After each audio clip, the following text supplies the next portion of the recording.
So sometimes entrepreneurs build something, right, where the customers do not yet even know that they want it, right? So you invested, for example, in Airbnb, and at the time, you see, that must have looked like a bad idea, right? You bring a stranger into your home who you've never met. So how do you figure this out in an early, you see, sometimes it's difficult to ask customers.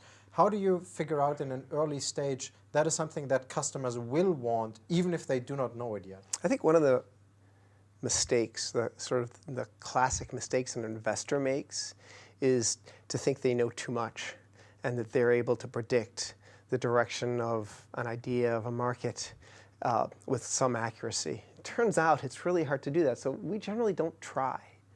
We tend to look for entrepreneurs who are really smart and really capable and have an opinion on an idea, have a point of view, have maybe some insight that sounds different about why a space that maybe we don't believe in or don't understand, or even if we do believe in it, why they might have a different take on it. Just as an example, if we think we understand a space, if you're going in to create a new e-commerce store to sell men's or women's clothing, that's whatever. There's a lot of people who do that. But what if you have a very special take on it that no one else has, and you seem amazing?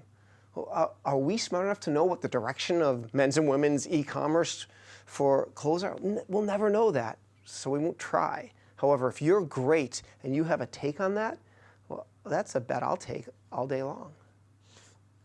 So in that sense, right, you're not really assessing the idea, but you're assessing much more the entrepreneur.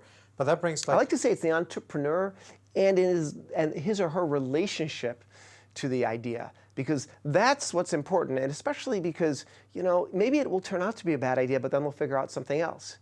Airbnb, the idea of renting a piece of your house is really cool and really great, but it really started to take off is that when they changed it a little bit and said, hey, actually, you can just rent that extra apartment that you're not using. You don't have to be there. Just rent it. That expanded the market in an extraordinary way. They figured that out. And so, there were many, many iterations as they tried to figure out what was really going to work in that market.